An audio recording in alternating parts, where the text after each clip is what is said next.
میرا بندہ نوافل کے ذریعے سے میرا تقرب حاصل کرتا جاتا ہے یہاں تک کہ میں اس کی آنکھیں بن جاتا ہوں جن سے وہ دیکھتا ہے، اس کے کان بن جاتا ہوں جن سے وہ سنتا ہے، اس کے ہاتھ بن جاتا ہوں جن سے وہ پکڑتا ہے، اس کے پاؤں بن جاتا ہوں جن سے وہ چلتا ہے۔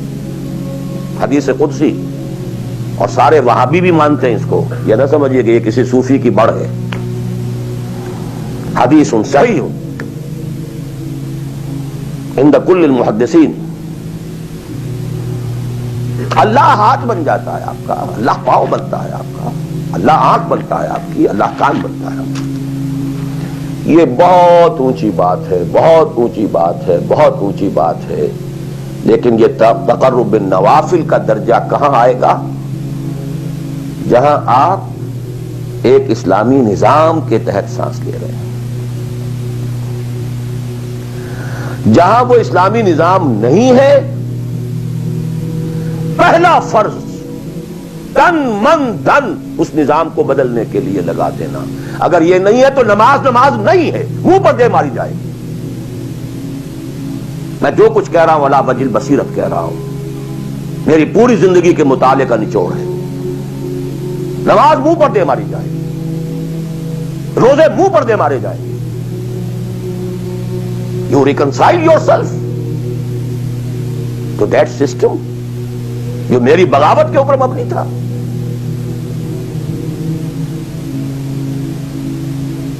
پہلا فرض یہ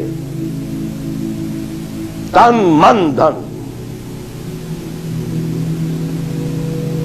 You cannot reconcile with that system. You cannot accept that system. اس میں اپنے آپ کو ایکوموڈیٹ کرنا، اس میں اچھے کیریئر تلاش کرنا، اس میں اچھی جائیداد بنانا، اس میں پیسہ جمع کرنا، اس میں اچھی سے اچھی بچوں کو ایجوکیشن تاکہ بہتر سے بہتر زندگی وہ بھی گزار سکیں، سب کا سب حرام، مطلقاً حرام۔ پہلا کام یہ ہے اپنی جان، اپنا مال، اپنا تن، اپنا دن سب اللہ کے دین کے لیے خرچ کرو۔ سب سسٹمز لیول کے اوپر صرف جان کو باقی رکھنے کے لیے جو ناگزیر ہے، that is allowed, nothing more. This is the point, crucial point. اب ہمارے سامنے حدیثیں ہوتی ہیں اور وہ سارے فضائل کی کتابیں ہیں اور یہ ہیں جن کا تعلق اس ماحول سے تھا جبکہ دین قائم ہو چکا تھا، اس کانٹیکسٹ میں باتیں ہو رہی ہیں، نفل کی بات ہو رہی ہے اور قیام اللیل کی بات ہو رہی ہے اور جو ہے ختم قرآن کی بات ہو رہی ہے، اور اگر فجر کے بعد بیٹھے رہے مصلی پر اور 2 رکعت پڑھ کر اٹھے جبکہ سورج نکل چکا ہے تو اب یہ اتنا اونچا سوال، یہ ساری باتیں all these things become absolutely irrelevant. The deciding factor is دین غالب ہے، ٹھیک ہے، چلو نوافل کی طرف، قرات کی طرف چلو، جتنا آگے سے آگے یتقرب الی العبد بالنوافل، ورنہ تقرب بالفرائض پہلے فرض کرنے ہوں گے، اور فرضوں میں پہلا فرض جہاد ہے۔ Now please note this word, جہاد اصل میں اس جد و جہد کا جامع عنوان ہے، your struggle against that system. لہذا انما المؤمنون الذين آمنوا بالله ورسوله ثم لم يرتابوا وجاهدوا باموالهم وانفسهم في سبيل الله. Integral part of the definition of a مومن۔ اگر زندگی اس سے خالی ہے یا اتنی ہے، وہ جتنی ہو جائے نفل کے درجے میں، اصل وقت اصل دھارا بہ رہا ہے دنیا کی طرف، دنیا کے حصول کے لیے، جتنا پھیل سکیں، جتنا پھل سکیں، جتنا پھول سکیں، جتنی جڑیں گہری جما سکیں، جتنا کچھ اولاد کے لیے چھوڑ کر مر سکیں، جتنا اولاد کو زیادہ سے زیادہ دنیا کی سہولتیں دینے حاصل کرنے کے قابل بنا کر جا سکیں، ساری تو توانائیاں اور ساری قوتیں اور ساری صلاحیتیں اور سارے اوقات تو کپے ہوئے اس میں۔ اچھا اب تھوڑا سا دین کا کام بھی، آخر دھوکہ تو اپنے آپ کو دینا ہی ہے نا.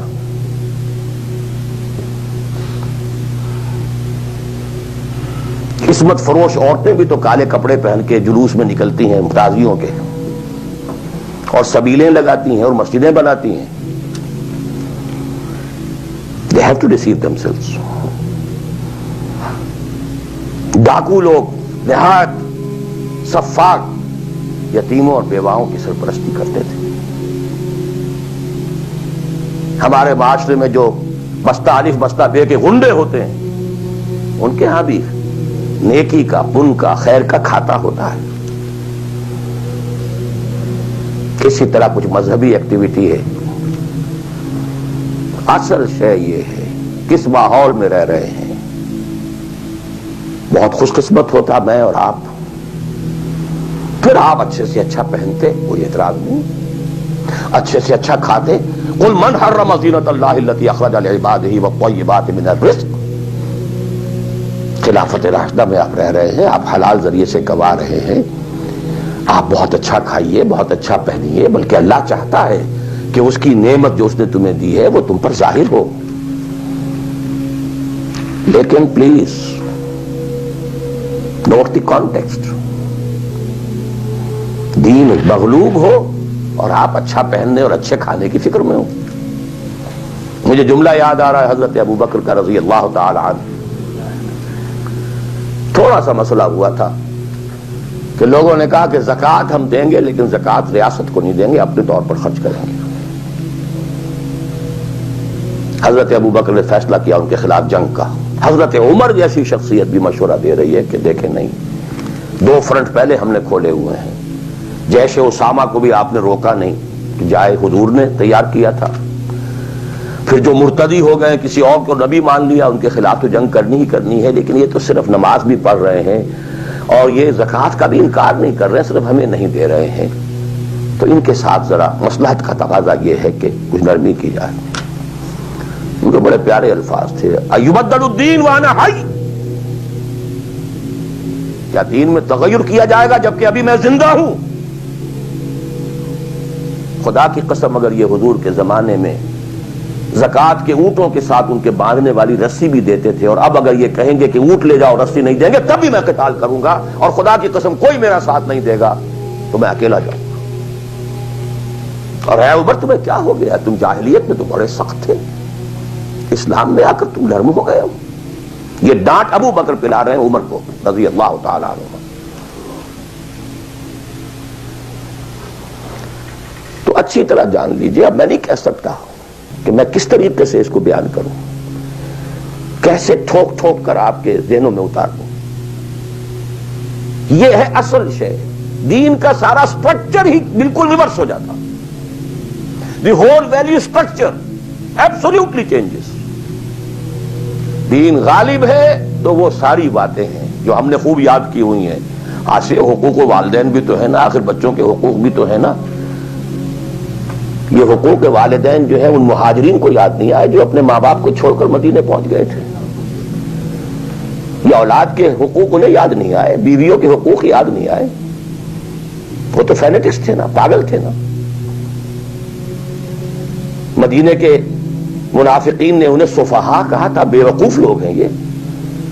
انؤمن کما آمن السفہا, these fools, these fanatics.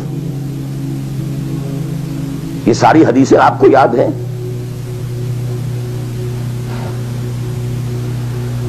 فرق ہے, اسلام غالب ہے تو مسئلہ کچھ اور ہے. اچھا کھائیں, اچھا پہنیں, نوافل ہے, نوافل پر نوافل ہے. جتنی ترقی کیجئے, دنیا میں کرنا چاہیں دنیا میں کیجئے, روحانی ترقی کرنا چاہیں روحانی ترقی کیجئے. سارے میدان کھلے, علم میں, پروفیشن میں, کسی خاص فن میں ترقی کرنا چاہے کیجئے. دین غالب نہیں ہے اور آپ خود 50%, 60%, 70%, 90% کافر ہیں, اس لیے کہ اس ماحول کا جز ہے, اس میں کفر کا نظام ہے. تو پہلا کام تو اپنے آپ کو اس کفر سے نجات دلانا ہوگا. پھر نماز بھی اسی کے لیے ہے. وَاسْتَعِینُوا بِالصَّبْرِ وَالصَّلَاةِ، مدد حاصل کرو نماز سے. کس کام کے لیے مدد حاصل کرو؟ The mission to make the دین آف اللہ سپریم، ان اقیم الدین. نماز اس کے لیے سب سروینٹ ہے، اس کے لیے مدد ہے. روزہ اسی کے لیے جنگ کرنے کی صلاحیت پیدا کرنے کے لیے ہے. اس لیے 23ویں رکوع میں سورہ بقرہ کے روزے اور رمضان کے احکام ہے، 24ویں رکوع میں قتال شروع ہو گیا. قاتلوا فی سبیل اللہ الذین یقاتلونکم. اور عرب جو ہیں وہ روزہ رکھواتے ہی صرف گھوڑوں کو تھے، خود تو رکھتے ہی نہیں تھے، چونکہ گھوڑے کو استعمال کرتے تھے لوٹ مار میں، غارت گری میں، جنگوں میں. اور گھوڑا ہے نرم نازک مزاج جانور، پیاس برداشت نہیں کر سکتا، بھوک برداشت نہیں کر سکتا. اونٹ تو کر جاتا، چاہیے تھا انہیں گھوڑا. لہذا گھوڑے کو عادی بناتے تھے دھوپ کا، پیاس کا، بھوک کا، تاکہ ایسا نہ ہو کہ مارکے کا وقت اور گھوڑے صاحب جواب دیے بیٹھے ہوں تو سوار کیا کرے گا. تو ساما یسومو عربی زبان میں گھوڑے کے لیے تھا، انسانوں کے لیے تھا ہی نہیں. یہ تو مدینے میں آنے کے بعد پھر حضور نے یہودیوں کو دیکھا کہ روزہ رکھتے ہیں تو آپ نے بھی مسلمانوں سے کہا عاشورہ کا روزہ ہے وغیرہ وغیرہ. چھوڑ دیجیے، اس بات کو لمبی ہو جائے گی. یہ ساری چیزیں اصل میں ہیں اس مقصد